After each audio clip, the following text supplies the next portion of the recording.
Well, thanks for joining us for the 5 myths of resistance training. This is the first part of a two-part series I'm doing in conjunction with JF Esculier of MoveMed.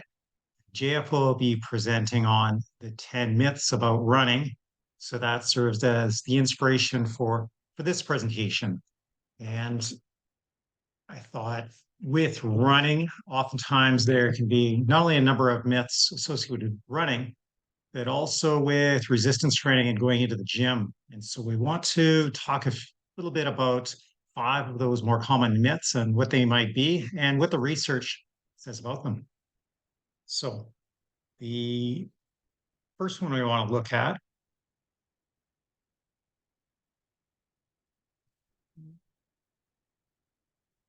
is that resistance training, it doesn't have to always be beast mode or all out or maximal intensity for it to be effective. Here's a study from Mitchell et al. That's a little over 10 years old. And what they're seeing is that using lighter loads can be as effective as heavier loads when you're trying to put on some mass or to gain size, which we refer to as hypertrophy, when you're listing with some intensity and effort. However, the goal, if it's to become stronger, then you do want to use heavier loads. But it's one of the misconceptions that depending on your goal, depending on your starting point, and maybe your training age in the gym, you don't have to go all out, maximal intensity, and as heavy as possible. The image below, it's just showing one of the renderings from that study where individuals used high load or heavy weight and did fewer repetitions compared to another group that did less weight, but more repetitions. And when they show the images there, there's similar muscle cell growth. So it's in terms of the myonuclei or those muscle cells that are produced, it's equivalent for both sides.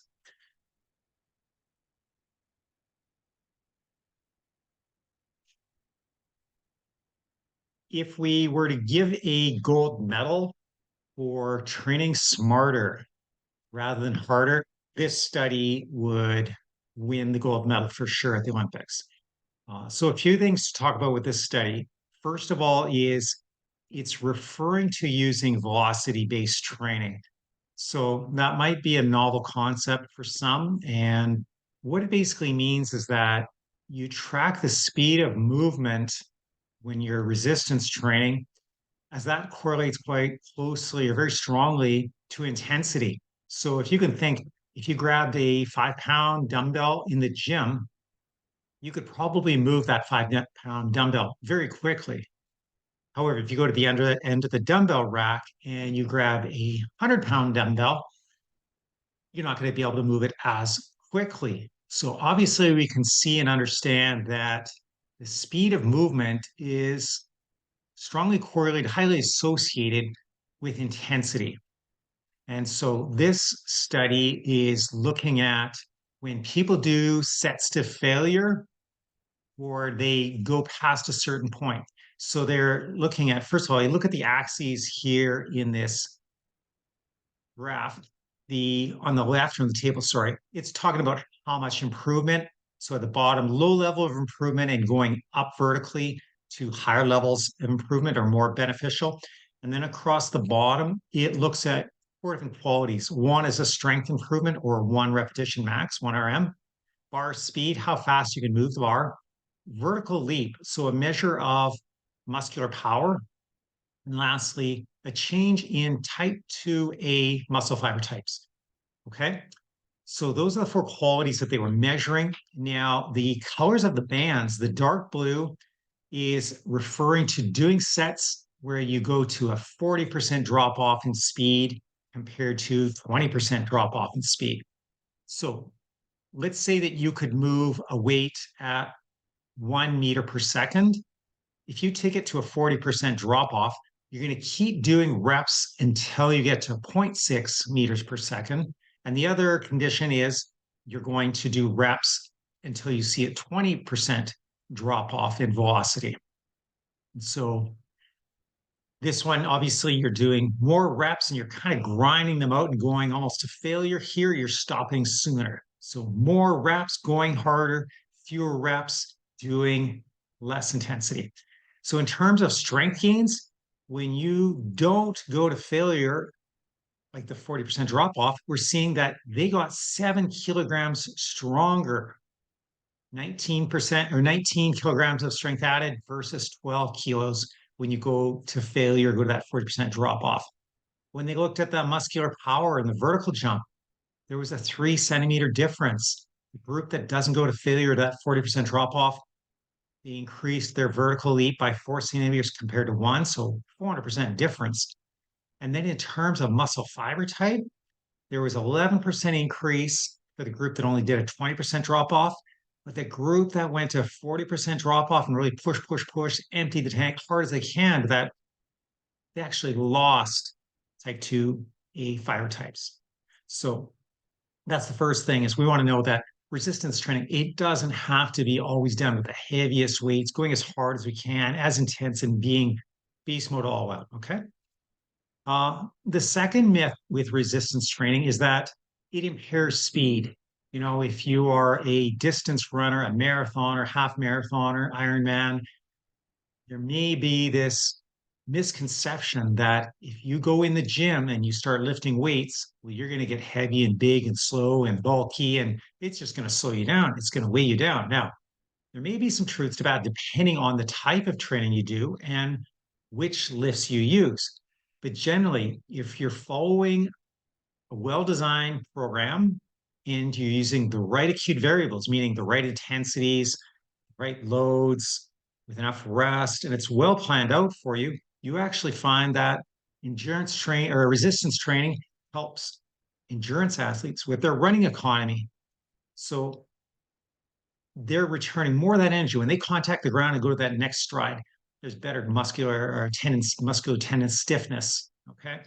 We also see that their time trial performance. So if they go out and run a 5K, they're faster, and also their sprint speed improves. Now, if you're a runner, a triathlete, and you're thinking, well, I really want to improve my running speed and get a lot better, so I'm attending this presentation in JFs so that I can become a faster runner. And if you're already a client at OPP and you're thinking, oh, I hope to be the fastest runner, well, you better take a number and get in line because Melanie and Trevor, I think they've locked down the number 1 and 2 spots there already. So anybody that doesn't go to the gym, the inside joke here is that Melindy and Trevor are a couple clients that train in the gym with us that we coach, and they're the male and female Canadian marathon champions. So in terms of sprint speed, resistance training definitely helps.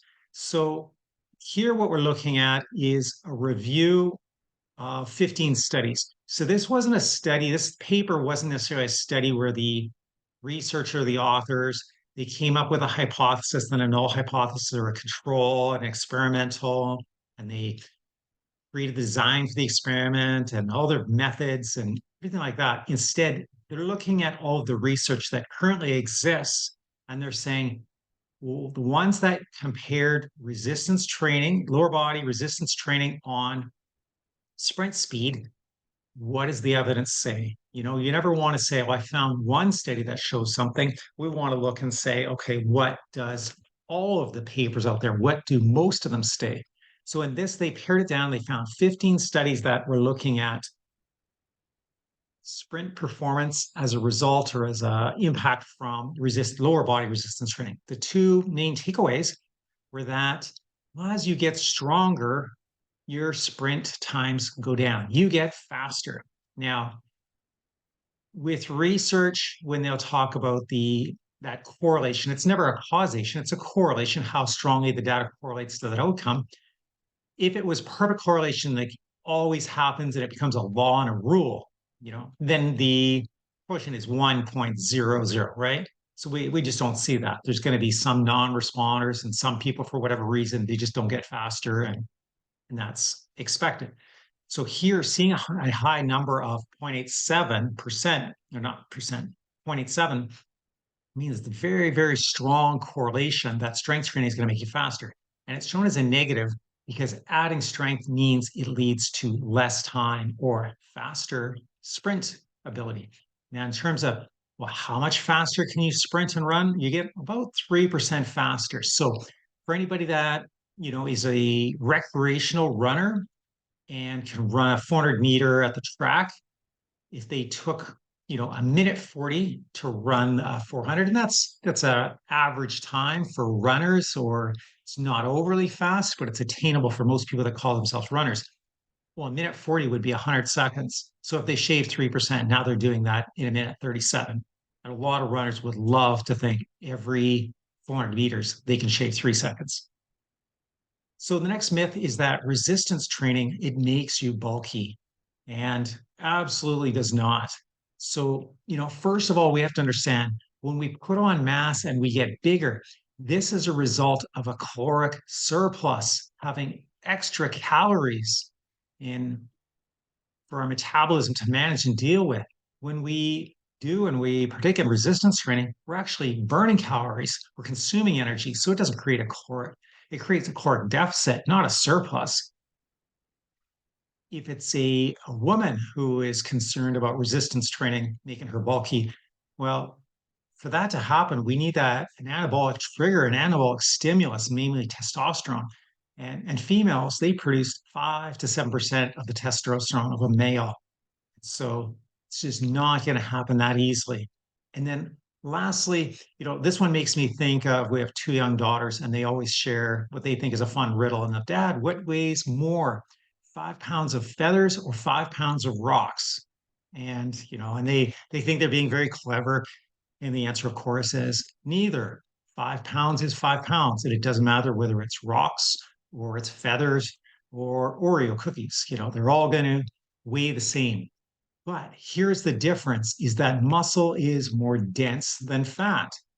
So meaning for it to have a similar mass, so for you to have 5 pounds of muscle, you need a greater volume than 5 pounds of fat.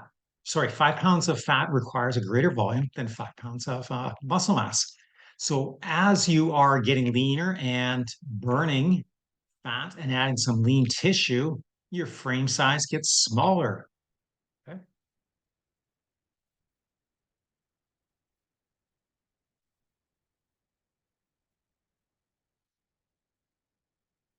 Now, the next myth related to resistance training is sometimes there's concern that it leads to injury. It's dangerous. Don't go to the gym. Oh, deadlifts, what a name. That's going to kill you.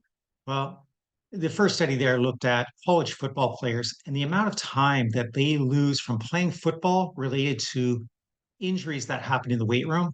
And it's approximately 1% of all lost playing time is related to what might happen in the gym. Obviously, we want that number to be zero, but accidents do happen. And sometimes athletes can be a little bit goofy or, take shortcuts and they do get hurt. But it's about 1% of the time. It's very, very rare for them to get injured in the gym. When you compare weightlifting and resistance training to other sports, it's very low as well. And that's the study from Stone et al. And on the next page here, if we look at a number of sports, so rugby being obviously a collision sport, soccer, there's contact, squash, maybe some inadvertent contact. You're not calling let, or you're running through the person. Rugby, hockey, basketball. So we see a variety of sports. And then the arrows on the right, it's showing some different forms of lifting. So powerlifting at the elite or national level, powerlifting at elite or international level, then adolescent powerlifting. So we can see there's a few things we should see here. One is that compared to other sports, weightlifting and powerlifting is relatively safe. It's a very, very low level of injury compared to any other sport, any other team sport out there, even running. Sorry, sorry to bring that up. We're going to have a presentation on running in a little bit, but it's important to see that even at the high end of elite national powerlifters, you're half as likely to get injured doing that than you are with running injuries. And these are the number of injuries per 1,000 hours of participation. Now, the study by Serafim et al. From this year, it shows a great range now, 0.21 up into almost 19 injuries per 1,000 hours. So it's still lower than a lot of the exercise or a lot of the sports up there. However, most of those injuries are coming if you compete in strongman and CrossFit. So if your goals don't involve doing CrossFit or strongman, you're going to be much, much lower to that lower end of the spectrum, and it can be a relatively safe experience for you.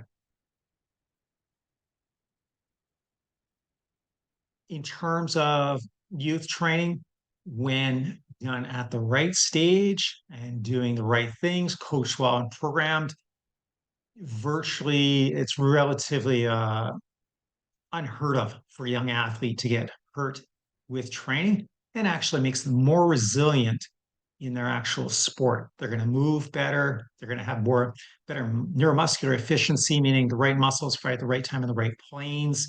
They have better joint integrity. They'll have better fitness so they don't slip or get hurt at the end of games or at the end of a ski run.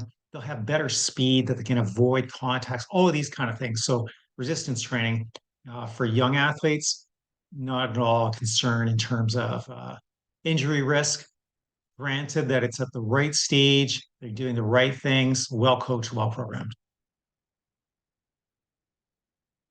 And here's a comment if you're familiar with uh, Brett Contreras, who popularized the hip thrust. His comment is if you think lifting weights is dangerous, try being weak. Being weak is dangerous. I'd agree with that.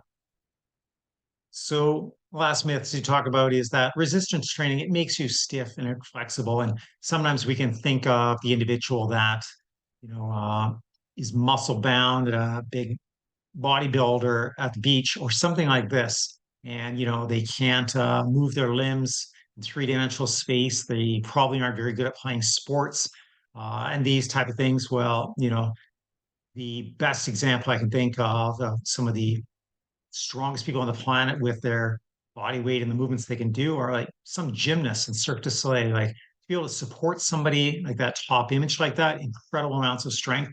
And now to be able to flex at the knee and extend the upper body and arm, there's no lack of mobility there. And actually the opposite is true. There's incredible amount of mobility. And on the bottom left, that is a former world record holder in swimming. It's a French sprinter, Florent Manodou. And the guy's just jacked. But if he didn't have optimal mobility, he wouldn't be able to, reach overhead to catch the water. He wouldn't be able to explode off the blocks in a sprint. He wouldn't be able to get into a tight streamline off the turns. And there's no way he would be successful in his sport if he didn't have world class mobility. Like he obviously has the skill, and he's got a lot of explosive power and good strength there. And in the bottom right, showing another swimmer we've worked with. Aaron's now a university swimmer in Victoria. And, again, seeing a very nice overhead squat there, shin and torso angles parallel, that bar is nicely overhead, right over the midfoot. And again, very, very strong athlete, but definitely not lacking mobility at all.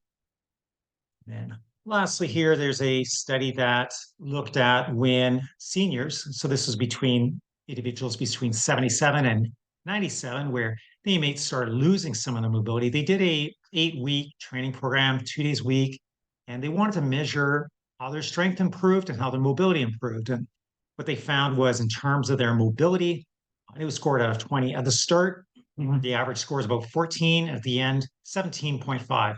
So they saw almost like a 25% improvement for all participants in terms of the mobility from following a strength training program. Okay. It wasn't going and doing yoga or some type of stretch or anything like that. These individuals did strength training. And thanks to Steve, Steve's a rock star at the gym. He just keeps getting better. Steve's 88 years old, but push-ups, chin-ups, he's doing it all. He's amazing. If you're interested in the references here, you can feel free to check those out. If you have any other follow-up questions, you can reach us at info@okanaganpeak.com. Thanks for joining us.